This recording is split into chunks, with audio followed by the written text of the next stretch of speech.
a queen who should have vanished, and a weapon that should have killed both broke the rules the same night.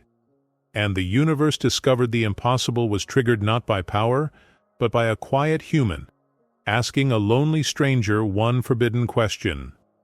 If impossibility begins with kindness, what happens next? Tell me where you're watching from. Subscribe to join the journey, and let's begin. The Silver Pine Diner had exactly 47 tables, 3 flickering neon signs, and 1 customer who made Nathan Hale forget how to breathe. She arrived every night at 9:17, not 9:15, not 9:20. Exactly 9:17, like her internal clock ran on frequencies humans couldn't hear. Nathan had worked the evening shift for 3 years. He knew the regulars, the truckers who ordered coffee that could strip paint, the teenagers who turned Booth 4 into their headquarters, the old man who still ordered for his dead wife. But her? She was different. She sat in the corner booth, the one with the cracked leather seat that nobody wanted. Perfect posture, hands folded, eyes that looked at the window like she was watching a world that had forgotten her name. Her skin held a pale blue tint that caught the diner's lights wrong, creating shadows that didn't quite match. Beautiful in a way that made people uncomfortable, alien in a way that made them look away. Tonight marked her 47th visit. Nathan counted them. He didn't know why. He watched as she ordered the same thing she always did: vegetable soup, 1 piece of bread, water with no ice. The words came out so quietly that Sarah, the other server, always had to lean in twice. The soup would cool, the bread would sit untouched, the water would develop condensation rings on the table, and she would sit there alone, with a sadness so heavy that Nathan felt it across the room. Rita, the manager, appeared beside him with a tray of dirty dishes. 62 years old, built like someone who'd survived 3 bad marriages and a tornado. She followed his gaze and frowned. "Don't even think about it, Nate." "I wasn't thinking anything." "You've been staring at the alien girl for 6 weeks. That's a lot of thinking." Rita's voice dropped lower. "Word around town is she's exiled. Political thing. Her people dumped her here to rot." Nathan blinked. "How do people know that?" "They don't. They guess. But look at her." Rita nodded toward the corner booth. "That's what exile looks like. Whatever she did or didn't do, she's paying for it alone." The words hit Nathan harder than they should have. He understood exile. Maybe not the interplanetary kind, but the human version. The kind where you stood in a room full of people and felt like glass, transparent and fragile. "Still," Rita continued, wiping down the counter, "exiled aliens are dangerous. All that emotional baggage, all those powers we don't understand. Best to keep your distance." Nathan nodded automatically, but his eyes drifted back to the corner booth. That's when he saw it. Her hands were shaking. Not from cold. The diner was warm enough that condensation fogged the windows. No, this was something else. Something that made her stare at her own fingers like they belonged to someone else.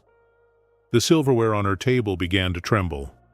Just slightly, a vibration so subtle that Nathan almost thought he imagined it. The lights above her booth flickered once, twice, then stopped. She pressed her hands flat against the table, and everything went still. Nathan's heart kicked against his ribs. Nobody else had noticed.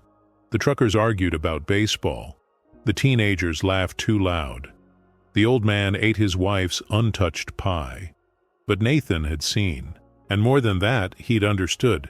She wasn't just lonely, she was fighting something, holding something back, carrying weight that had no name in English. He made a decision that would change 2 worlds. Tomorrow night, he would break the rules. Tomorrow night, he would do something foolish and kind and completely human. Tomorrow night, he would ask the question that nobody asks anymore. The alien woman finished her water, left exact change on the table, and walked toward the door. Her steps made no sound. Her presence left a cold spot that took minutes to fade. Nathan watched her disappear into the Montana darkness. 47 nights of silence. Tomorrow would be 48. He would make it different. He had to. Because for the first time in 3 years of invisible work and invisible life, Nathan Hale felt like he might actually matter. even if only to one impossibly sad woman with blue skin and shaking hands, even if only for a moment. The neon sign outside buzzed and flickered. The universe held its breath, and Nathan made his choice. 9:17 came like clockwork. The door opened. She entered. Corner booth, same ritual. Except tonight, Nathan had spent the entire day rehearsing 5 words in his head until they sounded less like courage and more like madness. Sarah took the order. Vegetable soup, bread, water. The alien woman folded her hands and stared at nothing. Nathan stood behind the counter, polishing a glass that was already clean. His heart hammered against his ribs in Morse code. Stupid, stupid, stupid. Rita gave him a warning look from the kitchen window. Don't. A trucker called for more coffee. Nathan poured it on autopilot. The teenagers wanted their check. He delivered it without seeing their faces. The old man left his tip in quarters arranged in the shape of a heart. Nathan swept them into his apron, but his eyes never left the corner booth. The soup arrived. Steam rose in small ghosts. She picked up her spoon with mechanical precision, like someone going through motions that stopped meaning anything months ago. Nathan's feet moved before his brain caught up. 3 steps. 5, 7. Rita hissed his name from across the room. He ignored her. 10 steps. 12.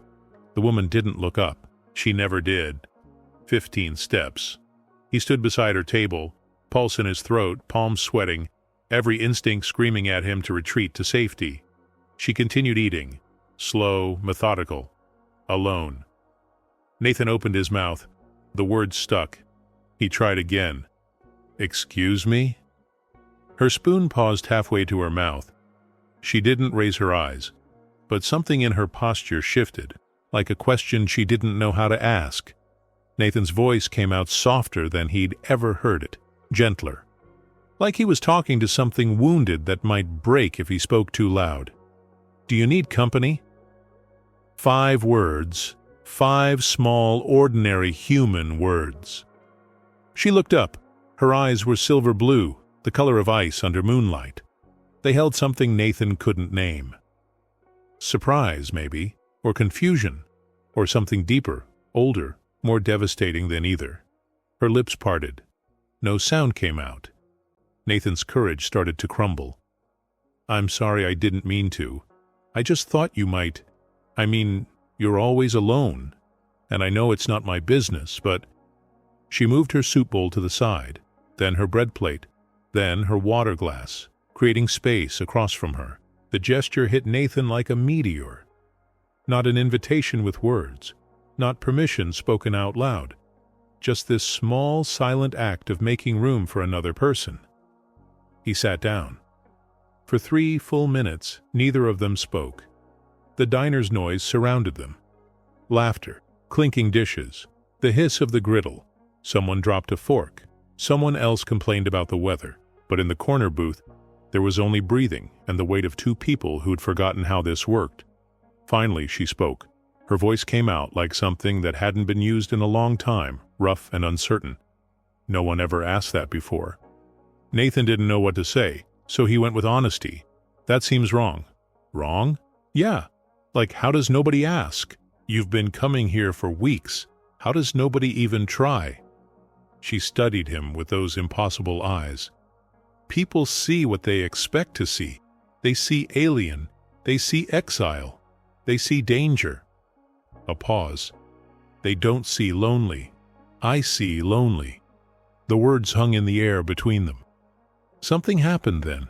Something Nathan would spend the rest of his life trying to explain and failing. The lights above their booth dimmed, then brightened. The air grew warmer. Not uncomfortably so. Just different. Like standing near a fireplace that burned without fire. The silverware on the table vibrated once. She gasped softly, pressing her hands flat against the table's surface. Her eyes went wide with something between fear and wonder. "Are you okay?" Nathan leaned forward. "I'm fine." But her voice shook. I need to go." "Did I say something wrong?" "No." She stood abruptly, too fast. The chair scraped against worn linoleum. "You said something right, that's the problem." Nathan stood too, confused and suddenly desperate. "Will you come back tomorrow?" She looked at him for a long moment. Really looked, like she was memorizing his face or solving an equation written in his features. "Yes." One word. But it carried weight that Nathan felt in his chest. She walked to the door, then paused with her hand on the frame. Without turning back, she said something so quiet that Nathan almost missed it. "My name is Vela." And then she was gone. Nathan stood frozen in the middle of the Silver Pine Diner, his heart doing something complicated and probably stupid. Rita appeared at his elbow. "Well, that was either the bravest thing I've ever seen, or the dumbest." Nathan touched the table where Vela had sat. It was warm. Warmer than it should be. "Maybe both," he whispered. From the kitchen doorway, a customer Nathan had never noticed before watched with dark, calculating eyes. Tall, too still, observing everything with the patience of someone paid to watch. He took a slow sip of coffee and smiled, like someone who'd just seen the first move in a chess game that would break worlds. Tomorrow would be 49 nights. Something told Nathan that 49 would matter more than all the others combined. Something told him that asking 5 simple words might have just rewritten the rules of an empire he didn't even know existed. He was right. He just didn't know how much. Nathan spent his day off at the public library, hunched over a computer that took 3 minutes to load each page. He typed variations of the same search: blue-skinned aliens, exiled aliens Montana, Vela alien species. Nothing. Well, not nothing. He found conspiracy theories, blurry photos that were obviously fake, and one forum where people debated whether blue aliens came from the Andromeda galaxy or a dimension made of frozen sound. Helpful. He tried one more search. Why do aliens get exiled? The top result was an article about interspecies politics. He skimmed through jargon about diplomatic immunity and territorial disputes until one line stopped him cold. In many advanced civilizations, exile is reserved for those who violate the fundamental nature of their culture, not through action, but through existence. Nathan read it 3 times. Exiled for existing wrong. His chest hurt. That night, Vela arrived at 9:17. But this time, when she sat down, Nathan was already standing beside the booth with 2 cups of tea. She looked up, surprised. "I didn't order tea." "I know." But soup and sadness seemed like a depressing combination. He set 1 cup in front of her. "Green tea. Good for, I don't know, being less sad, maybe?" For the first time since he'd met her, Vela's mouth twitched. Not quite a smile, but close. She moved her soup aside. Nathan sat. They drank tea in silence for 5 minutes, then 10. Then Vela spoke, her voice barely above a whisper. "You're strange. I get that a lot. No, I mean..." She traced the rim of her cup. "You don't ask questions? Everyone always asks questions. Where are you from? What are you? Why are you here?" Nathan shrugged. "Figured you'd tell me if you wanted to. Seemed rude to interrogate someone who just wants tea." "Tea and company." "Yeah, that too." The lights above their booth flickered again. Vela tensed. "Does that happen a lot?" Nathan asked carefully. "More lately." Her fingers tightened around the cup. "It's complicated." "Most good things are." She looked at him then, really looked, with those silver-blue eyes that seemed to see through walls and pretense and every defense mechanism Nathan had ever built. "Why aren't you afraid of me?" Nathan considered the question, answered honestly. "Should I be? My people would say yes. Your people aren't here." "No." Something broke in her voice. "They're not." The next night, Nathan sat for 20 minutes. The night after that, 45. By the end of the week, they stayed until Rita started stacking chairs and making pointed comments about closing time. Vela began to talk. Not a lot, but enough. She told him about Corvael in pieces, a planet where emotions were considered weakness, where leaders ruled through cold logic and colder displays of power. She didn't say she was a leader. Nathan didn't push. She told him about the exile. How one day she woke up on Earth with a one-way ticket and no explanation. How her people believed distance would make her irrelevant. "And has it?" Nathan asked. "Made you irrelevant?" Vela's laugh was sharp and broken. "I thought so. I thought being here away from everything would make me less. And then you asked if I needed company." She looked at him. "Nobody ever did that. Not on Corvael. Not here. You were the first person in either world to see past what I am and ask what I might need." The temperature around their booth increased by 3 degrees. Rita noticed. Nathan watched her check the thermostat twice, frowning at readings that made no sense. The teenage regulars started sitting near their booth, claiming it was the warmest spot in the diner. Flowers in the window box outside bloomed 2 weeks early. Coffee stayed hot longer on nearby tables. Nathan felt it too, a warmth that had nothing to do with heating systems and everything to do with the way Vela's face softened when she looked at him. On the 10th night of their ritual, something shifted. Marcus, a regular customer who usually kept to himself, was sketching in a notebook when Vela laughed at something Nathan said. Laughed. A small sound, barely more than an exhale, but real. The lights didn't just flicker. They pulsed bright for a full second. Every light bulb in the diner. Marcus looked up sharply, eyes wide. Rita dropped a plate, the man who'd been watching them for weeks. The too-still customer with calculating eyes leaned forward in his booth, and Vela's hands flew to her mouth, eyes flooding with something between joy and terror. "I have to go." She stood so fast the table shook. "Vela, wait." "I can't. I'm sorry, I can't." She was gone before Nathan could follow. Rita appeared at his side, unusually quiet. "Nate, what the hell was that?" "I don't know. The lights, the heat. That wasn't normal." "I know." Marcus walked past their table on his way out, paused and said something that made Nathan's blood run cold. "My brother works for the government. Says there's been unusual energy readings in Helena for 2 weeks. Concentrated here, at this diner." He left. The two still customers stood, dropped a $50 bill on his table, and crossed the empty diner with movements too precise to be casual. He stopped beside Nathan. "You don't know who she is, do you?" Nathan's mouth went dry. "Should I?" The man smiled. It didn't reach his eyes. "My name is Kelthran. I'm from Corvael, and I've been watching to see if you were worth the risk." "Risk? Of caring." Kelthran studied Nathan like he was examining a puzzle with missing pieces. "She's not supposed to feel anything here.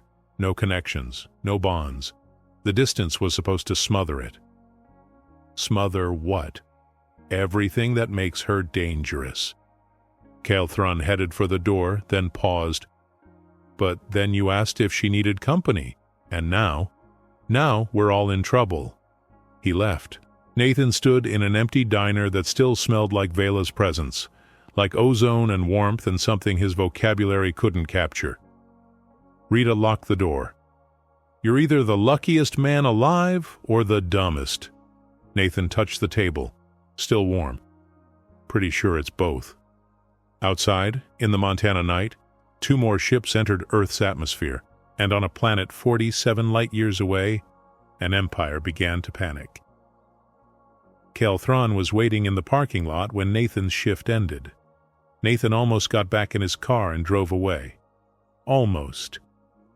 5 minutes, Kale said. "That's all I'm asking. And if I say no, then she dies, you die, and I go back to Corvael with a report that says humanity is too dangerous to be left alone." Kale's expression didn't change. "So I'm really hoping you say yes." Nathan unlocked his car. "Get in." They drove to an empty overlook where teenagers came to make mistakes and adults came to remember when mistakes felt like freedom. The city lights of Helena spread below them like fallen stars.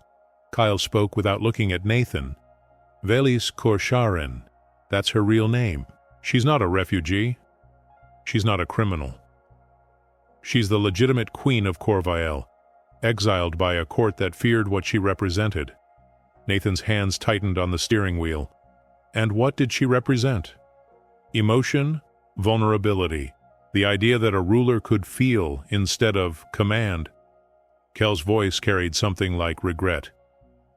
Our empire was built on logic and strength. She cried at a funeral. One tear, that was enough. They exiled a queen for crying. They exiled her for being human, ironically. Kel finally looked at Nathan. You're in danger just by being near her. If the court thinks she's forming bonds, they'll eliminate the source of those bonds. Meaning me, meaning you. Nathan should have been terrified, should have driven straight home, packed a bag, and moved to Alaska. Should have done anything except what he did next. Tell me how to protect her. Cal studied him for a long moment. You can't, but maybe. He trailed off, shaking his head. No, it's too dangerous. Tell me. The astroflame. It's an ancient energy that responds to emotional bonds, not bloodlines. The court lied to Velas her entire life, told her the astroflame rejected her because she was weak. But the truth? Kale's smile was bitter. It rejected her because no one on Corvael knew how to love her. Fear isn't enough. Respect isn't enough. The astroflame needs genuine connection. Nathan understood before Kale finished, and when I sat with her, you offered something no one has offered in decades: companionship without agenda, kindness without calculation. Kale opened the car door. I was sent to watch her, to ensure she stayed isolated. But then you happened. And now I'm breaking every oath I took because maybe, just maybe, an empire that fears tears deserves to fall. He got out. Nathan called after him. Why are you helping? Kyle paused. Because I had a sister once. She laughed too loud at the wrong ceremony. They made her disappear. He looked back. Don't let them make Velas disappear. She's already been gone too long. The next night, Nathan didn't wait for Vela to arrive at the diner. He was waiting outside her small apartment when she emerged at 9 o'clock and nearly jumped out of her skin when she saw him. Nathan? How did you... Small town. Rita knows everybody. She knows the landlord. He held up his car keys. I want to show you something. Vela hesitated. I shouldn't. It's not safe. Kale told me. About Corvael, about the astroflame. About all of it. Her face went pale. Then you know you should run. Probably. Nathan smiled. But I'm not really a running kind of guy. More of a stubbornly standing still type. Despite everything, Vela's lips twitched. That's a terrible survival strategy. Yeah, well, I'm better at tea than tactics. He gestured to the car. 1 hour. I promise I'll have you back before anything bad happens. She looked at him for a long moment. Then, impossibly, she smiled. A real smile. 1 hour. They drove past the city limits, into the kind of darkness that only exists far from human light. Nathan pulled over on a dirt road where the sky opened up like a wound full of stars. Okay, he said, killing the engine. Look up. Vela tilted her head back and gasped. Nathan had seen the stars 1,000 times. But watching Vela see them, that was different. Her face transformed. Wonder replaced sadness. Her eyes reflected constellations Nathan didn't know the names of. We don't have stars like this on Corvael, she whispered. Our sky is different, angrier. These are the friendly ones, Nathan said. Earth's greatest hits. They're beautiful. Yeah, but Nathan wasn't looking at the stars. She caught him staring and her cheeks darkened. What? You smiled earlier. At the apartment. It was the first real smile I've seen. I haven't had much to smile about. I know. Nathan pointed at a cluster of stars. That's Orion's belt. We tell stories about it. A hunter frozen in the sky forever. Forever alone? No. See those other stars? Those are his dogs. He's got company up there. Vela looked at him then, something shifting in her expression. "You brought me here to tell me I'm not alone. Or, I brought you here because nobody should go 47 days without seeing something beautiful." Nathan's voice softened. "But yeah, that too." The air between them warmed. Actually warmed. Nathan saw his breath fog despite the heat. Saw frost on the car's windshield melt in seconds. Vela's eyes widened. "Oh no. What's happening?" "I'm happy." She said it like a confession, like a crime. "I'm actually happy, and when I'm happy, the Astra flame responds and—" A wildflower beside the road burst into bloom. In December, in Montana. Then another, and another, a cascade of impossible flowers creating a garden that shouldn't exist. Nathan started laughing. Vela stared at him, terrified. "You're laughing? This is dangerous. This is exactly what they feared. I'm supposed to be dormant, not making flowers bloom in winter. It's amazing. It's catastrophic. It's both." Nathan turned to face her fully. "Vela, I don't care what your court thinks or fears or wants. You deserve to be happy. You deserve to make flowers grow. You deserve to exist exactly as you are, even if that scares an entire empire." She looked at him like he'd spoken in languages that didn't exist yet. Then the astroflame surged. Not violently, gently, like light through water. It wrapped around Nathan in threads of warmth and color, and he didn't flinch, didn't run. He just sat there, covered in alien energy, and smiled. "See? Not dead. Told you I'm a stubbornly standing still type." Vela's laugh came out half-sob. "You're insane." "Probably." They stayed until the flowers stopped blooming and the stars started to fade. When Nathan dropped Vela at her apartment, Cale was waiting in the shadows. He nodded once to Nathan, then spoke to Vela. "My lady, I've been instructed to watch you, but as of tonight, I'm choosing to protect you instead." Vela blinked. "Why?" "Because your human is right. An empire that punishes blooming flowers isn't worth serving." But as Nathan drove home, his phone buzzed. Unknown number, unknown message. "2 ships arrived 6 hours ago. They're not here to observe. Get ready." It was from Cale. Nathan looked in his rearview mirror. Vela stood outside her apartment, watching him leave, surrounded by winter flowers that glowed in the dark. Tomorrow would not be gentle. Tomorrow, the Empire would stop watching and start acting. And Nathan Hale, invisible waiter from Montana, would have to decide how much he was willing to lose to protect one exiled queen who taught him that happiness could make gardens grow in frozen ground. He was already certain of his answer. Everything. He'd lose everything. Some things were worth it. The 2 men entered the Silver Pine Diner at 8:45. Nathan knew immediately they weren't human. Too symmetrical. Too still. Eyes that tracked movement with predatory precision. They ordered coffee, sat in a booth with perfect sightlines to the door, and waited. Rita noticed too. She pulled Nathan aside, voice low. "Those guys feel wrong." "I know." "You know? Nate, what did you get yourself into?" 9:17 came. Vela walked through the door, saw the 2 men, and froze. Every drop of color drained from her face. Nathan moved before thinking. Crossed the diner in 4 strides, positioned himself between Vela and the men. "Corner booth," he said quietly. "I've got this." "Nathan, you don't understand." "Then explain later. Right now sit. Please." She sat. Her hand shook so badly she couldn't hold the menu. Nathan approached the men's table. Up close, their otherness was obvious. Skin too smooth, movements too controlled. The smell of ozone and something metallic. "Can I get you gentlemen anything else?" The taller one smiled. It looked practiced. "Actually, we're here about the woman, the one who just sat down. She's a regular, very private. Prefers not to be disturbed." "I'm sure she does." The second man set down his cup with deliberate care. "But we have business to discuss. Official business. Then make an appointment." The tall one's smile widened. "You're him, the human she's been meeting with."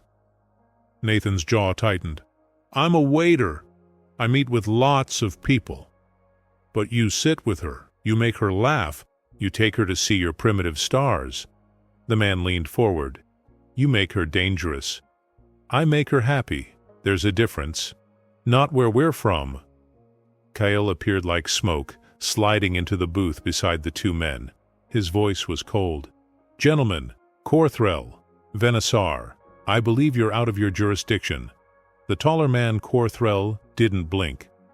"Observer, Kale Thron, still playing your games?" "Still following my orders, which, as of 3 days ago, supersede yours." Kale produced a datapad, displayed something that made both men stiffen. "New directive. The Queen is under diplomatic protection pending review of her case." It was a bluff. Nathan could see it in the micro-tension around Kale's eyes. Venisar saw it too. "Convenient timing. Did you file that directive before or after you decided to betray your oath?" "Careful." Kale's voice dropped. "Accusations of treason should be made carefully, and warnings should be heeded." Corthrell stood. "We'll return tomorrow, with proper authorization. And then, observer or not, the human dies and she returns to face judgment." They left. The entire diner had gone silent. Rita stood behind the counter, phone in hand, debating whether to call the police. Nathan returned to the corner booth. Vela's eyes were glassy with unshed tears. "They're going to kill you." "Probably." "This isn't funny." "I'm not laughing." Nathan sat across from her. "Vela, why do you care so much?" "What?" "About me, about whether I live or die. You're a queen. I'm a waiter who can barely afford his car insurance. Why does it matter?" Her voice broke. "Because I know how it feels to be invisible, and you saw me anyway." The words hit Nathan like a physical thing. Kyle joined them, expression grim. "That bought us maybe 24 hours. They'll come back with a kill order. No negotiation." "Can't you stop them?" Nathan asked. "I'm one observer with questionable authority. They're Imperial guards with a direct mandate." Kyle looked at Vela. "My lady, you need to run." "Where? Earth is a cage now. Then we make them regret giving you bars." Nathan's voice was steadier than his hands. "How do we fight back?" "You don't." Vela gripped his hand across the table. "Nathan, you've done enough. More than enough. But this is my burden, and I won't let you die for—" The touch triggered it. The astroflame erupted from Vela's skin like liquid light, cascading across the table, across Nathan's hands, across his entire body. Everyone in the diner gasped. Nathan should have burned, should have screamed. Instead, he felt warmth, welcome, recognition. The energy wrapped around him like it was coming home. Vela's eyes went wide. That's impossible." Kale stood abruptly. "How? What's happening?" Nathan looked at his hands, covered in glowing threads that moved like living things. "The Astra Flame chose you." Vela's voice shook. "It shouldn't. You're human. You're not connected to the royal line, but it's treating you like what? Like you belong to me." She pulled her hand back, and the light faded slowly, reluctantly. "Like you're my anchor, my bond, my—" She couldn't finish. Rita dropped a tray. Marcus stood in the corner, phone out, recording everything. And outside, in the parking lot, Corthrell watched through the window with an expression caught between fury and fear. He made a call, spoke 3 words in a language Nathan didn't understand. But Kale did. His face went pale. "They just escalated. Full retrieval team, tomorrow night." Nathan looked at Vela, at the woman who'd been exiled for feeling, at the queen who made flowers bloom and light dance and his heart do complicated things. He looked at Rita, who'd protected him for 3 years, at Marcus, still recording, at Kale, who'd betrayed his empire for a sister who laughed too loud, and Nathan Hale, who'd spent his entire life being invisible made the most visible decision of his existence. Then we meet them, together. Nathan, no. Yes. He squeezed her hand. The astroflame flickered, responding to his certainty. You asked why I care. Here's why. Because I've spent 28 years watching life happen to other people, being the background character in everyone else's story. And then you walked into a diner and sat in a corner booth and looked so sad that I couldn't stay invisible anymore. Tears spilled down Vela's face. You make me feel real, Nathan continued. So yeah, I'm standing with you, even if it's stupid, even if we lose, even if an entire empire shows up to tell me I don't matter. The astroflame pulsed brighter. Rita sighed. Well, hell, if we're being stupid, I'm in too. Nobody threatens my staff. Marcus stopped recording, walked over. That video's going to hit 1 million views by morning. You're not alone in this. Other customers stood, the truckers, the teenagers, the old man who ordered for his dead wife. One by one, they made the choice. Invisible people choosing to be seen. Cale smiled. An entire empire versus one diner in Montana. This is either the bravest stand or the stupidest. Nathan looked at Vela. Still voting both. She laughed through tears. Outside reinforcements were already landing. Tomorrow would be war. But tonight, the Silver Pine Diner became a fortress, and a waiter became something that scared an empire. Human and unwilling to look away. They came at 9:17, 6 of them this time, armed with weapons that hummed with frequencies that made Nathan's teeth ache. The diner's customers had cleared out an hour earlier. Only the core remained. Nathan, Vela, Rita, Cale, Marcus, still filming. The lead guard entered first. Female. Tall. With eyes that held the weight of executed orders. Velis Korsharan, by order of the Regency Council, you are commanded to return to Corvael to face judgment. Vela stood, her voice steady despite the tremor in her hands. I was already judged. I was exiled. Exile was contingent on dormancy. You have violated terms. The guard's gaze shifted to Nathan. By forming bonds with indigenous life. Indigenous life, Nathan repeated. That's a hell of a way to say friend. You are not a friend, you are a contamination. The guard raised her weapon. Step away from the queen. No. Then you die. Cale moved between them. Under galactic law, you cannot execute sentience on their own world without provocation. He provoked the astroflame. That's sufficient. The astroflame chose him. There's a difference. The guard's expression flickered. Surprise, then calculation.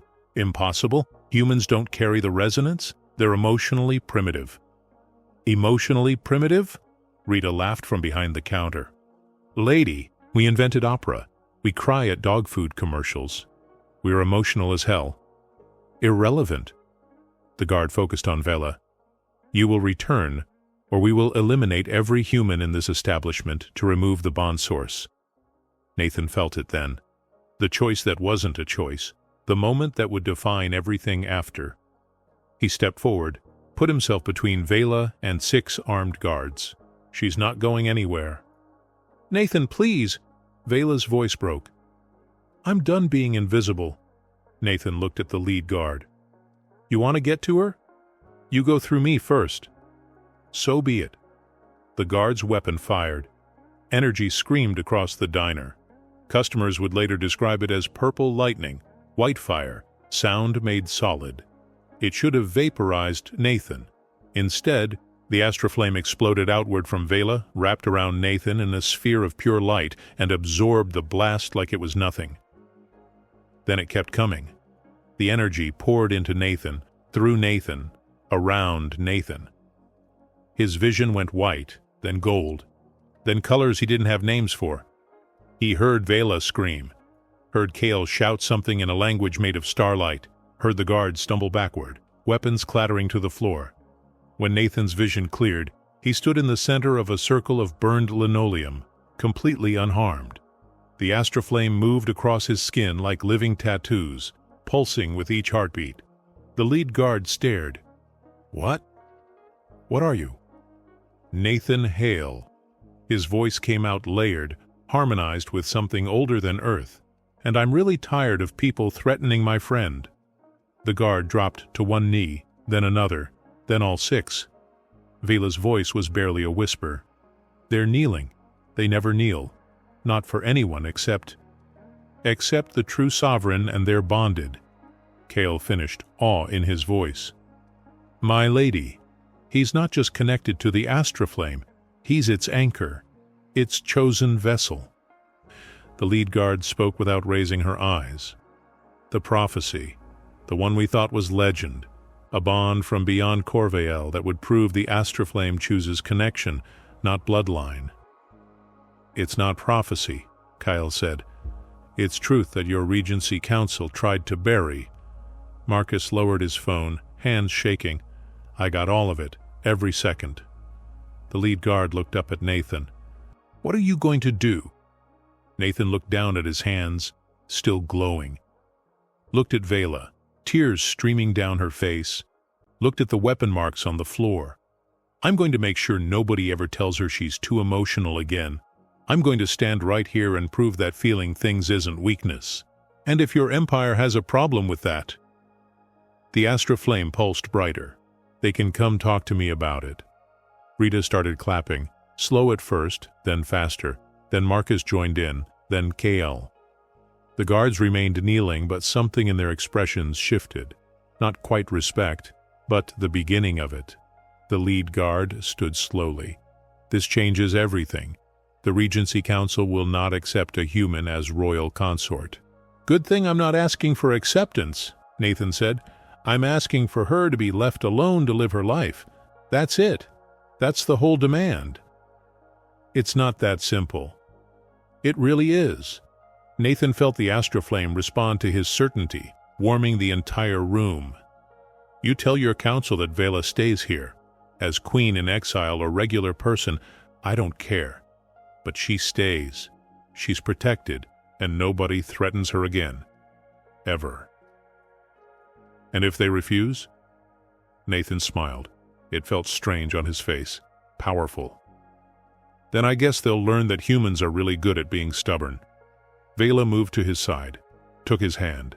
The astroflame surged, connecting them in ways that made the guards gasp. "We're not going to Corvael alone," she said quietly.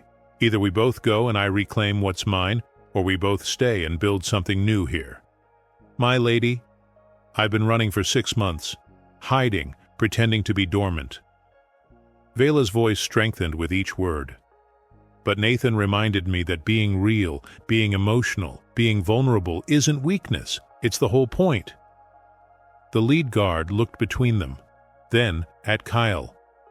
"Observer, your assessment?" Kyle stepped forward. "My assessment is that an empire built on suppressing emotion just met its match in a waiter who asked if someone needed company. And if you're smart, you'll take that information back and suggest the council adapt. And if we don't, then you'll lose a queen who could have saved you and gain an enemy who wields power you spent centuries misunderstanding." The guards exchanged looks. Some silent communication passed between them. Finally, the lead guard nodded. "We will report what we've witnessed, but the council will send others, more of them, less sympathetic." "Let them come," Nathan said. The guards left. The moment the door closed, Nathan's legs gave out. The astroflame flickered, dimmed, and he collapsed. Vela caught him, held him as the power drained away, leaving him exhausted and very human. "You idiot," she whispered. "You beautiful, stupid, impossible idiot." "Did it work?" His voice came out hoarse. "You channeled power that takes our people years to master. You faced down Imperial guards. You made them kneel." Vela laughed through tears. "Yes, it worked." Rita appeared with water. Marcus saved his video to 3 different clouds. Kale stood at the window, watching the guard ship lift into the night. "This isn't over. They'll come back with diplomats, or politicians, or worse." "Let them," Nathan managed. We'll figure it out. We? Nathan looked at Vela, really looked. Yeah, we, if you'll have an emotionally primitive human as your anchor. She kissed his forehead. I can't think of anyone better. Outside, Marcus's video was already spreading. Helena's local news picked it up within an hour. By morning, it would reach the internet's weird corners, and 3 days later it would reach Corvael, where a Regency Council would watch a human waiter channel power they'd spent centuries claiming was theirs alone, and realize their empire was built on a lie. But that was later. Right now, in a small diner in Montana, 2 people sat in a corner booth. Same table, same tea. But everything was different, because one person asked a question nobody else thought to ask, and the universe remembered that the smallest kindnesses could shatter the strongest chains. Nathan woke up in a hospital bed with no memory of how he got there. His body felt like it had been run through a generator and reassembled wrong. Every nerve ending hummed with residual energy. His vision flickered between normal and something else, something that saw heat signatures and emotional resonances. You're awake. Vela sat in the corner chair, looking like she hadn't slept in days. Dark circles under her eyes, hair unwashed, still the most beautiful thing Nathan had ever seen. How long? His voice scraped. 18 hours. You collapsed after the guards left. The astroflame overload. She moved to his bedside but didn't touch him. Nathan, I'm so sorry. For what? For all of it. For being in that diner. For letting you sit with me. For being selfish enough to want company when I knew it would endanger you. Nathan tried to sit up. Failed. Vela. You almost died. The doctors can't explain your readings. Your body temperature spiked to levels that should have cooked your organs. You survived on power you shouldn't have been able to channel. Tears spilled down her face. And it's my fault. It's not. It is. She stood abruptly. I'm leaving, Nathan. Tonight. I'm going back to Corvael alone, and I'm going to face whatever judgment they have. But you'll be safe. The bond will fade if I'm far enough away, and you can go back to your life. Nathan's heart kicked against his ribs. That's the dumbest thing I've ever heard. It's the only thing. It's you running again. Nathan forced himself upright despite the way his vision swam. You spent 6 months running, Vela. How'd that work out? Better than watching you die. I'm not dead. You almost were. Her voice broke. I can't do this. I can't be the reason you get hurt. I can't be selfish enough to keep you when it costs everything. Selfish? You think wanting connection is selfish? My people did. Your people were wrong. Nathan swung his legs off the bed. Nurses would probably tackle him soon. He didn't care. You know what I learned yesterday. That I spent 28 years being safe, being invisible, never risking anything because risk meant being seen and being seen meant being judged. And you know what that got me? Nathan, nothing. It got me nothing. No real friends. No real life. Just safety. He stood, swayed, caught himself on the bed rail. And then you walked into a diner and I made one choice. One real, risky, stupid choice. And for the first time in my entire life, I mattered. You've always mattered. Not like this. Not in a way I could feel. Nathan took a step toward her. You don't get to save me by leaving. That's not how this works. Then how does it work? Vela's voice rose. How do we fight an empire? How do we survive when they send more guards, better weapons, actual armies? How do I keep you alive when everything about me is poison to you? The same way I kept you from being alone. One day at a time. One choice at a time. One really stupid, really human choice at a time. Rita burst through the door, nearly hitting Nathan. Okay, nobody's leaving anywhere. I just got off the phone with some fancy lawyer who says we've got rights. Galactic rights. Something about diplomatic immunity for bonded pairs. Kyle followed her in. It's true. Ancient law. If the astroflame recognizes a bond, both parties are considered diplomatic representatives of the royal line. They can't legally touch Nathan without starting a war. Unless they decide laws don't matter, Vela said quietly. Then we make them matter. Kyle handed Nathan a tablet. Marcus's video. 15 million views in 3 days. It's on every major news site. The comments section is losing its mind. Half are calling it CGI, half are starting petitions to protect you, and about 20 different conspiracy theories are competing for dominance. Nathan scrolled through comments. This is the most romantic thing I've ever seen. Alien queen and human waiter. Better love story than Twilight. Anyone else crying? Just me? Okay. If the government lets them hurt these two, I'm rioting. Rita leaned over his shoulder. You're famous, Nate. Internet famous. Which means if they try to disappear you, half the planet will notice. Fame won't stop plasma weapons, Vela said. No, but it buys time. Cal pulled up another screen. More importantly, the video reached Corvale.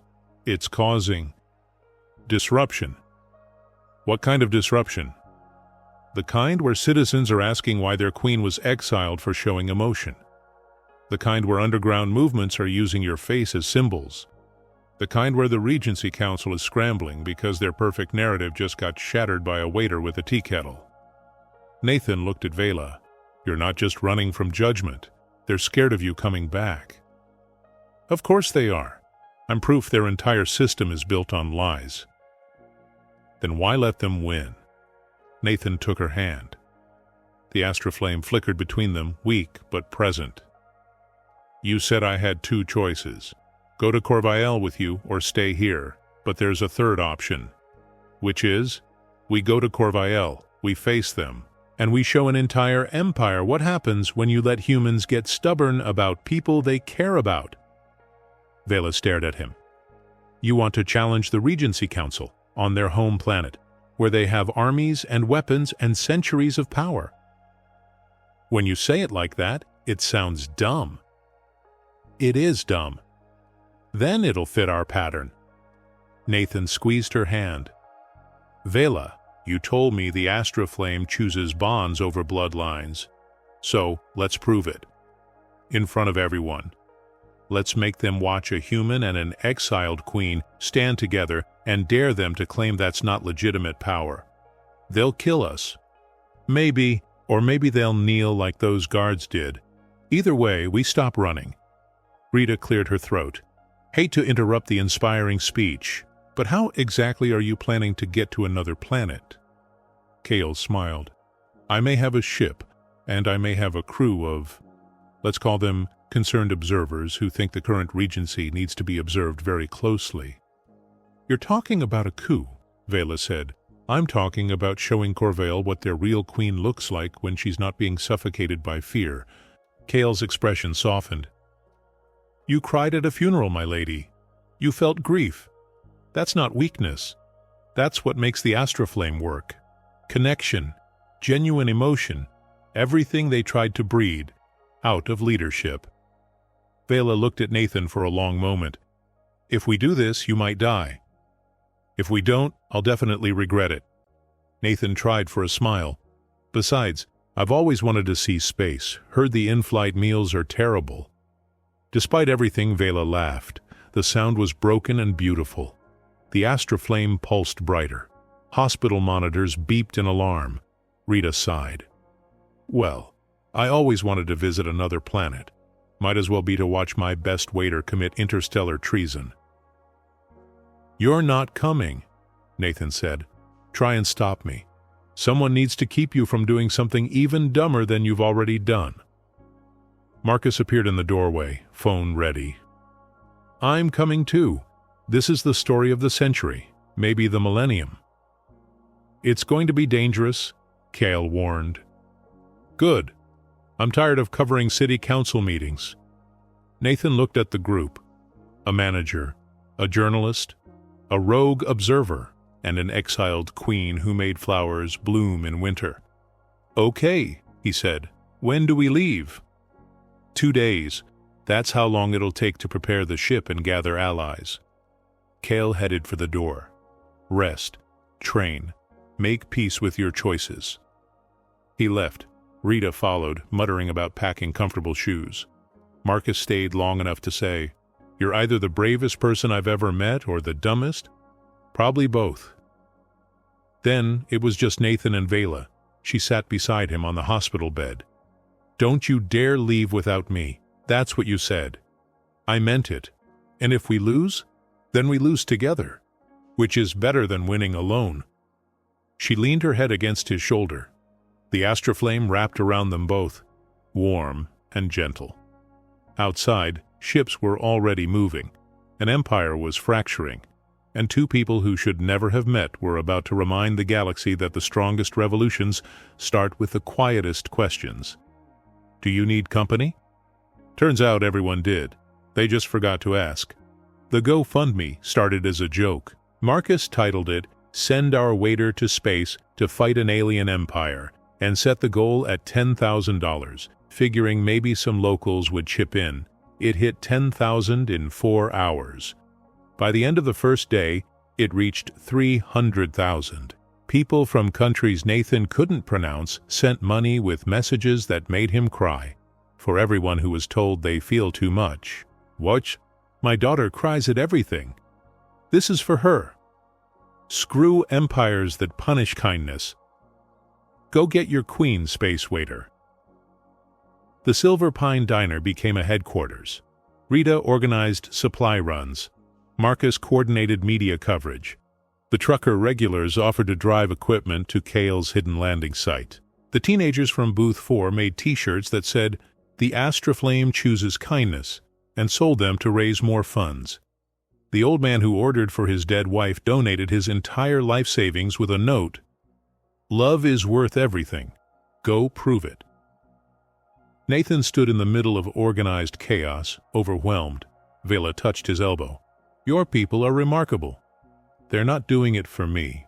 They're doing it for you, for us, for the idea that caring about someone shouldn't be a crime. On Corvale, this would never happen. Individual concerns don't override collective stability." "Yeah, well, humans are messy like that. We override stability all the time for people we care about. It's kind of our thing." Kale emerged from the back room looking exhausted. "The ship is ready. Crew assembled. 15 volunteers from Earth, 23 from Corvale, who defected after seeing Marcus's video, and one very angry mechanic who says our engines are an insult to physics." "When do we leave?" "Tomorrow night. But first you need training." Kyle gestured to the parking lot. "The Astroflame chose you, but choice isn't the same as control. If you channel that power on Corvale without understanding it, you'll burn out, or worse." For the next 24 hours, Vela taught Nathan to feel the Astroflame, not use it. Feel it.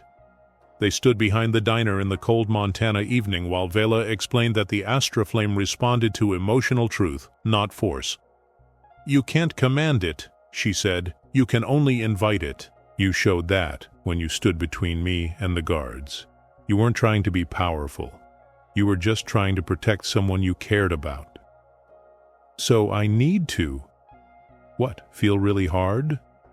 Vela smiled. "Yes, actually. But specifically." She took his hands. "Think about why you sat with me that first night." Nathan closed his eyes, remembered the corner booth, the sadness that filled the room, the way Vela's hands shook. Warmth bloomed in his chest. "Good," Vela whispered. "Now hold that feeling. Don't push it outward. Just let it exist." The Astroflame flickered around his fingers, gentle, controlled. "Now think about why you're going to Corvale." Nathan thought about empires that punished tears. Queens exiled for feeling. Vela eating alone for 47 nights. The Astroflame surged. "Too much," Vela said quickly. "Pull it back. Remember, invitation, not command." They practiced for hours. Nathan learned to summon the energy without collapsing, learned to channel it through specific intentions, learned that the Astroflame was strongest when he thought about connection, about bonds, about the stubborn human refusal to let people suffer alone. By dawn, he could hold a sphere of light for 30 seconds without passing out. "It's not much," he said, frustrated. "It's everything." Vela touched his face. "Nathan, most of our people train for years to do what you just did in one night. The Astroflame loves you because you don't see it as power. You see it as extension of care." Is that enough to face the Regency Council?" "I don't know, but it's more than I had 6 months ago." That evening, the entire town of Helena showed up to say goodbye. 300 people crowded into and around the Silver Pine Diner. They brought food, gifts, handmade signs that said things like, "Emotions are power" and "We stand with Vela." Irita made a speech that was 90% profanity and 10% genuine emotion. Marcus live-streamed everything. His viewer count hit 2 million. The old man gave Nathan his wedding ring. "Worn this for 47 years. It reminds me that love makes you brave. You'll need that." The trucker regulars presented Vela with a leather jacket that said, "Montana's Queen" on the back. The teenagers gave them a photo album filled with pictures of the diner, the corner booth, every moment someone had secretly captured over the past weeks. Nathan's voice cracked when he tried to thank them. "I don't know what to say." "Then don't say anything," Rita said. "Just come back, both of you. We'll have pancakes waiting." Vela, who'd barely spoken in public for 6 months, stepped forward. Her voice rang clear. "I was exiled for being too emotional, for feeling when I should have calculated, for crying when I should have commanded." She looked at the crowd. "But here among you I learned that emotion isn't weakness. It's the point. You've taught me more about leadership in 6 weeks than my empire taught me in 20 years. Someone started clapping, then everyone. The Astroflame pulsed through Vela without warning, and for a moment, every person in the crowd felt it. Warmth, welcome, belonging. People gasped, laughed, cried. When the energy faded, nobody moved. They just stood there, understanding viscerally what Nathan and Vela had been trying to explain. Connection wasn't weakness. It was power that empires forgot how to use. Kale's ship landed at midnight in a field 20 miles outside Helena. It looked like a silver teardrop with engine lights that made no sound. The crew waited at the boarding ramp. Humans in borrowed spacesuits. Corvael defectors in simple clothes. All of them volunteers. All of them choosing risk over safety. Nathan, Vela, Rita, and Marcus climbed aboard. The ship lifted so smoothly that Nathan didn't realize they'd left the ground until he looked out a viewport and saw Montana shrinking below. Then the atmosphere. Then Earth itself, blue and fragile and impossibly beautiful. Vela stood beside him, their hands intertwined. The Astroflame moved between them in steady pulses, synchronizing their heartbeats. "Still think this is a good idea?" she asked. "No, but I'm doing it anyway." Nathan looked at her. "That's what humans do. We make terrible decisions for people we love and somehow it works out. And if it doesn't work out, then at least we'll fail spectacularly together. That's got to count for something." Rita appeared with something that looked like coffee but smelled like burnt circuits. "Drink this. Kel says it helps with space nausea." Marcus was already filming. "How do you feel, knowing you're about to challenge an interstellar empire?" Nathan took a sip, regretted it immediately. "Terrified, nauseous, weirdly excited, like I'm about to fail the most important test of my life, but at least I studied." "And you, Vela?" Vela looked out at the stars. "Hopeful, for the first time since my exile. Because I'm not going back as a prisoner. I'm going back with proof that everything they believe is wrong." She squeezed Nathan's hand. The Astroflame flared. And somewhere 47 light-years away, on a planet built on suppressed emotion and rigid control, sensors detected an energy signature that shouldn't exist. A human and a queen, bonded by choice rather than blood, moving toward them at faster-than-light speed, carrying something that would either save Corvael or shatter it completely. The Regency Council called an emergency session. But it was already too late. The revolution had started in a corner booth over cold soup, and the question nobody thought to ask. And now it was coming home. Corvell looked like someone had built a civilization out of frozen light and sharp edges. The capital city spread below Kel's ship in geometric perfection, towers that pierced clouds, streets arranged in mathematical precision. No chaos, no mess, no humanity. Nathan hated it on sight. "Welcome to the planet that punishes feelings," Vela said quietly. Her voice held years of pain. They landed in a public forum, deliberately visible. Kyle's plan was simple. Make it impossible to disappear them. Broadcast everything. Force the Regency Council to act publicly. Thousands of Corvell citizens gathered as they disembarked, silent, watching, waiting. Nathan recognized the expression. The same look people gave Vela at the diner.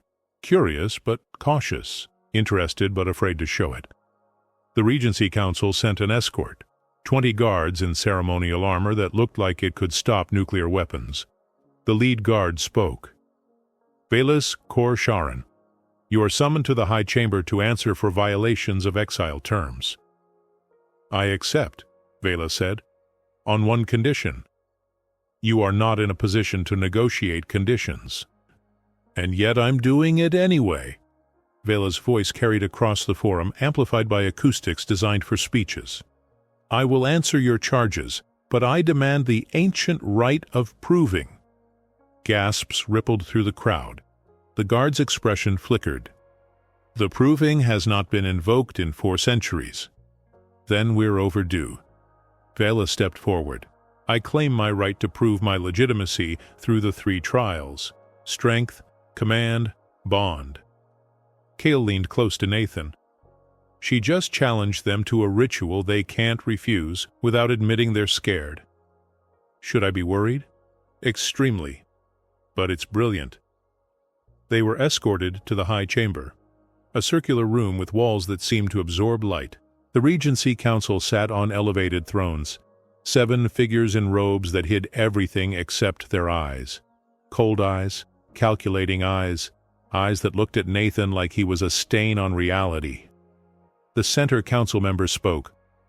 "Velas Kor Sharon, you were exiled for emotional instability that compromised your ability to lead. You were permitted to live on the condition of dormancy. You violated these terms by forming bonds with an alien species. I formed a bond with one human who showed me kindness. If that's a violation, then your laws are worth violating." The chamber went silent. Nathan had never been more proud or more terrified. "You claim the proving," the council member continued.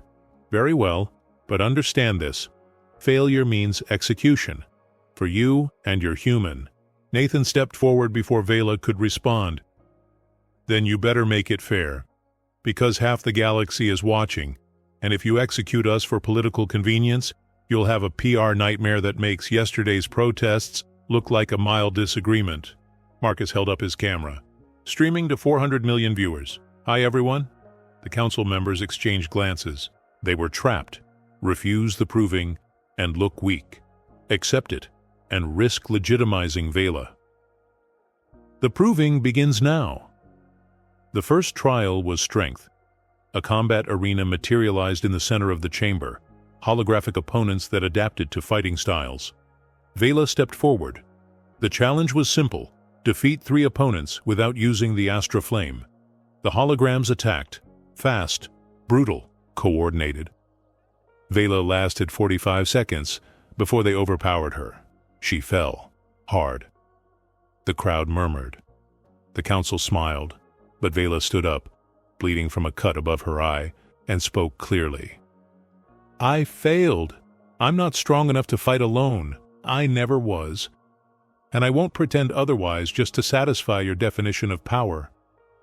"Then you have failed the first trial," the council member said. "No.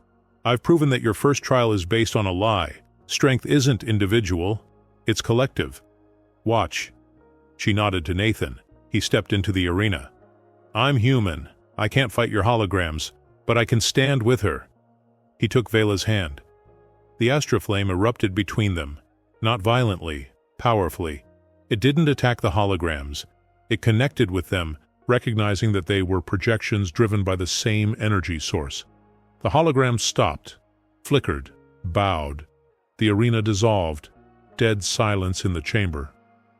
"That's not how the trial works," a council member said. "Then change how it works," Nathan replied. "Because apparently your power recognizes connection even when you don't." The second trial was command.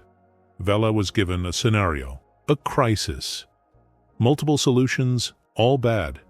She had to choose the least destructive option. The council watched as she reviewed logistics, casualties, political fallout. Then she did something no council member had ever done. She asked for input, from the crowd, from the guards, from Kale, from Nathan. "That's not leadership," a council member said. "That's weakness." "That's collaboration," Vela countered. "You call it weakness because you're scared that listening to others might expose that you don't have all the answers." She made her choice, combined 3 different suggestions into a hybrid solution that minimized casualties while addressing root causes. The council was forced to admit it worked. 2 trials, 2 challenges to their entire system. The third trial was Bond, the test of whether the astral flame truly recognized Vela as sovereign. She stood in the center of the chamber, Nathan beside her. "The astral flame chooses bloodline," the head council member said. "This is our oldest truth." "Then watch your truth die," Vela said. She closed her eyes, opened her heart, thought about 47 nights of loneliness, about a quiet human who asked if she needed company, about flowers blooming in winter, about a diner in Montana that felt more like home than any palace. The astral flame responded. It poured from her like light-made liquid, filled the chamber, touched every person present, and then did something impossible. It flowed to Nathan, into Nathan, through Nathan, and he channeled it back to her, amplified by his own memories, his own isolation, his own understanding of what it meant to be seen after years of invisibility. The energy synchronized. 2 sources, 1 power. The chamber blazed with light so bright that people shielded their eyes. When it faded, every person in the room felt it. Connection, genuine, unbreakable.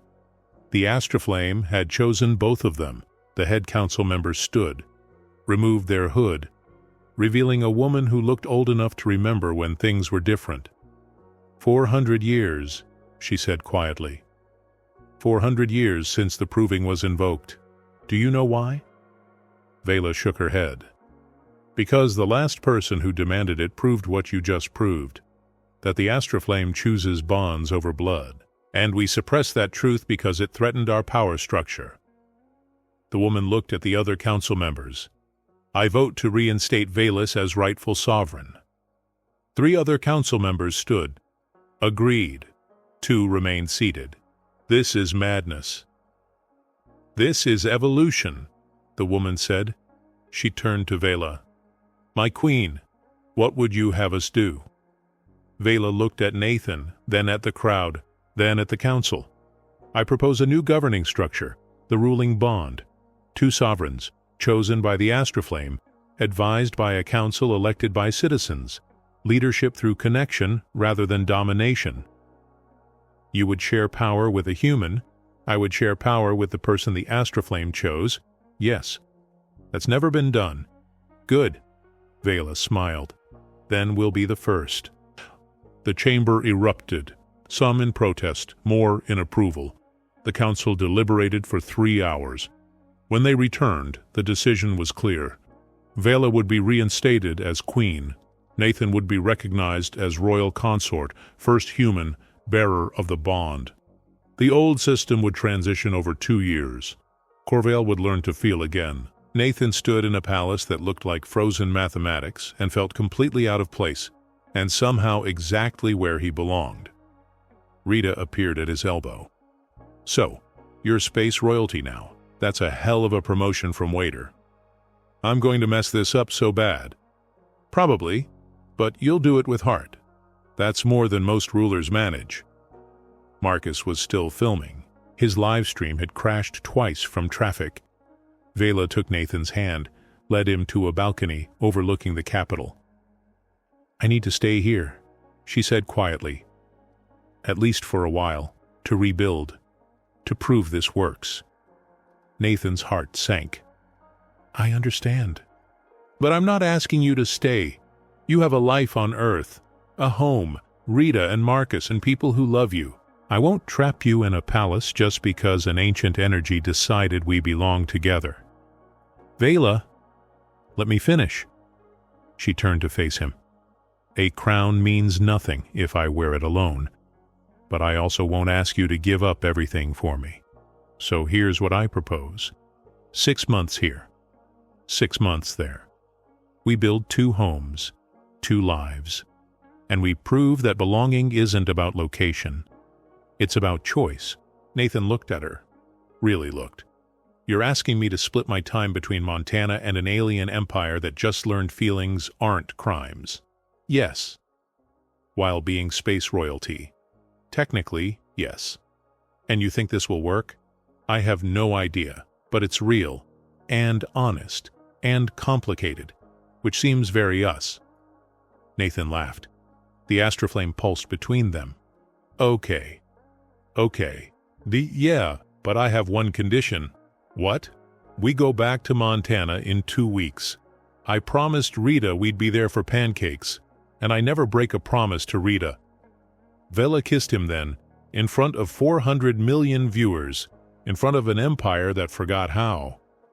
The astroflame exploded across the capital in cascading light. And somewhere in Montana, in a small diner with cracked leather seats, a corner booth waited. Because some places aren't just locations. They're where revolutions begin, with 5 words and infinite courage. "Do you need company?" Turns out empires did. They just forgot how to ask. 6 months later, the Silver Pine Diner looked exactly the same. Same flickering neon, same cracked leather, same smell of coffee and questionable life choices. But everything was different. The corner booth had a small plaque now. Where it started. People took photos, left flowers, wrote notes about their own lonely corners and the people who found them there. Rita hired 3 new servers. Business quadrupled. She complained constantly and loved every second. Marcus won a journalism award for his coverage, turned down offers from major networks, stayed in Helena. "This is where the real stories are," he said. The old man still came in, still ordered for 2. But now he talked about his wife. Stories, memories. The grief didn't disappear, but company made it lighter. The trucker regulars started asking if each other needed company. Booth 4 became unofficial headquarters for anyone eating alone who wanted to not be. Small things, human things, revolutions that looked like kindness. At 9:17, the door opened. Nathan walked in first wearing jeans and a t-shirt that said, "I'm with royalty," with an arrow pointing up. Vela followed, in similar jeans and a shirt that said, "I'm with emotional primitive," with an arrow pointing down. Rita took one look and burst out laughing. "You 2 are disasters." "We've been told," Nathan said. They slid into the corner booth. Same seat, same view of the window. Sarah, who'd been promoted to head server, brought tea without being asked. "Welcome home," she said quietly. "Thanks." Nathan looked around. At the familiar walls, the familiar faces, the familiar safety of a place that let him be invisible until he chose otherwise. Vela took his hand across the table. "I missed this. Montana, this exact booth, this exact moment, the quiet before everything gets complicated again." Because it would get complicated. They had 2 weeks before returning to Corvale for a diplomatic summit, then 3 months navigating councils and protocols and the exhausting work of teaching an empire how to feel. But right now they had tea, and each other and a diner full of people who proved that caring was contagious.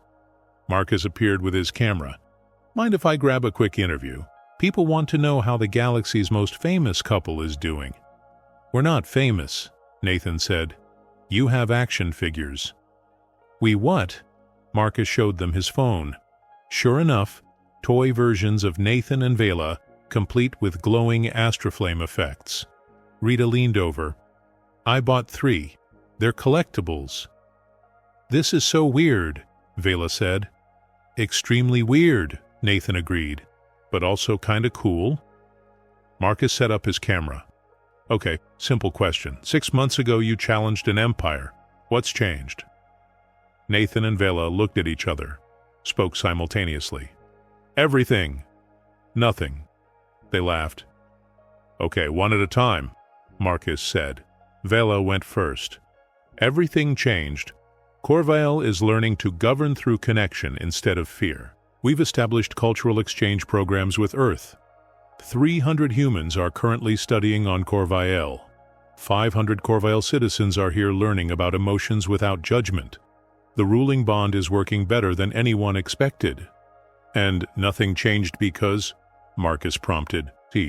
"Because we're still just 2 people trying to figure out how to be in the same room without making things complicated," Nathan finished. "The titles are new, the responsibility is new, but the core? 2 lonely people who found each other and decided loneliness was optional? That hasn't changed." "What would you say to people watching who feel invisible, who eat alone, who wonder if anyone sees them?" Nathan thought about his answer, spoke carefully. "Being invisible feels safe. I get it. You can't be hurt if you're never seen, but you also can't be loved. You can't be known. You can't be real." He looked at Vela. "Someone saw me, asked if I needed company, and it turned out that being seen, really seen, was worth every risk." Vela added, "And if you're the one sitting alone waiting for someone to ask, be brave enough to answer when they do." I almost said no, almost stayed in my exile forever. Thank every star I didn't. Marcus's eyes were suspiciously shiny. "Last question. What's next?" Nathan grinned. "Pancakes. Rita promised. After pancakes. We build something that lasts. A model for leadership that works through bonds instead of force. We mess up constantly. Learn as we go. Prove that the people who feel too much are exactly who should be in charge. Because caring isn't weakness." Vela squeezed his hand. "It's the whole point." The astroflame pulsed between them, gentle, warm, home. Marcus stopped recording, wiped his eyes. That was perfect. Rita arrived with pancakes, actual pancakes, a stack that defied physics. "On the house," she said, "because you 2 lunatics made my diner famous, and I'm simultaneously grateful and annoyed." They ate in comfortable silence, the kind that only happens between people who've survived impossible things together. Halfway through, Nathan noticed something. The diner was full, every booth, every table. But nobody was eating alone. People paired up, tripled up, found each other in small moments. "Look," he whispered to Vela. She looked, understood. "We did that." "No, we started it, they're doing it." A young woman sat by herself near the window, looking sad, looking lost. Nathan watched as another customer, an older man, approached her table, hesitated, then asked something. The woman's face transformed. She nodded. He sat down. "It's spreading," Vela said, wonder in her voice. "The choice to see each other. That's how it works. One question, one choice, one person deciding that someone else's loneliness matters more than their own comfort." They finished their pancakes, paid despite Rita's protests, left a tip that was probably illegal in several states. As they stood to leave, every person in the diner stood too. Applause. Not loud, not showy. Just genuine appreciation for 2 people who proved that the smallest kindnesses could shatter the strongest chains. Nathan and Vela walked to the door, paused. Nathan looked back at the corner booth one last time. 47 nights of silence. One question, infinite consequences. "Worth it?" Vela asked quietly. "Every second." They stepped out into Montana evening. Above them, stars Vela used to see from a different planet. Below them, Earth Nathan never thought he'd leave, and between them, the astroflame pulsed steady, a bridge between worlds, a promise that some bonds transcend gravity. Kale waited by their car. Ship leaves in 3 hours. The summit starts in 5 days. Are you ready? No, Nathan said honestly. Good. Means you're paying attention. Kale smiled. For what it's worth, you're doing better than anyone expected, including me. That's a low bar, and yet you're clearing it with room to spare. They drove to the landing site. The ship waited, silver and impossible, and somehow familiar now. As they boarded, Nathan's phone buzzed. Messages from Earth, from Corvial, from people he'd never met who'd seen Marcus's videos and started asking their own corners if anyone needed company. Small revolutions, quiet changes. The ship lifted. Montana fell away. Then Earth. Then the familiar turn toward Corvial. But this time Nathan wasn't scared, because he'd learned something that empires forgot and humans remembered. The strongest power isn't force. It's not logic. It's not even destiny. It's the choice to see someone, to sit with them, to ask one simple question that changes everything. Do you need company? And then, when they move their soup aside to make room for you, to have the courage to sit down. Everything else, the power, the politics, the impossible odds, those were just details. The revolution was in the sitting, in the choosing, in the stubborn human refusal to let anyone eat alone when company was possible. Vela leaned against Nathan as the ship jumped to faster-than-light speed. The astroflame wrapped around them both like a blanket made of belonging. "Thank you," she whispered. "For what?" "For asking." Nathan kissed her forehead. "Thank you for answering." And somewhere in the space between stars, in the distance between worlds, in the quiet moment between lonely and loved, the universe paid attention. Because it turned out that the most powerful force in existence wasn't physics or math or energy. It was two people choosing each other every day, despite empires and distance and fear. Choosing to make room at their table, choosing to say yes when someone asks if you need company, choosing to prove that the people who feel too much are exactly the ones who change everything. One corner booth at a time, one question at a time, one impossibly kind choice at a time. The ship reached Corvial. New challenges waited, new fights, new chances to mess up spectacularly. But they'd face them together, with pancakes in their past and stars in their future. And the knowledge that in a small diner at the edge of forever, two worlds learned that the strongest thrones are built on the quietest love. That was enough. That was everything. That was humanity, in 5 words. Do you need company? Always. Forever. Yes. In the end, this entire war, this entire empire, this entire miracle of astroflame came down to something almost embarrassingly human. The quiet courage to sit with someone who looks alone and ask if they'd like company. Turns out revolutions don't always erupt. They sometimes slide into existence on a diner booth cushion, carrying nothing but 2 teacups and a heartbeat willing to be noticed. Maybe that's the real human secret. We don't conquer the universe with force. We infect it with connection, until even empires built on silence remember how to feel again. And now the questions that matter. What corners of your own life stay dim because no one ever dared to sit with you, or because you never dared to make space for someone else?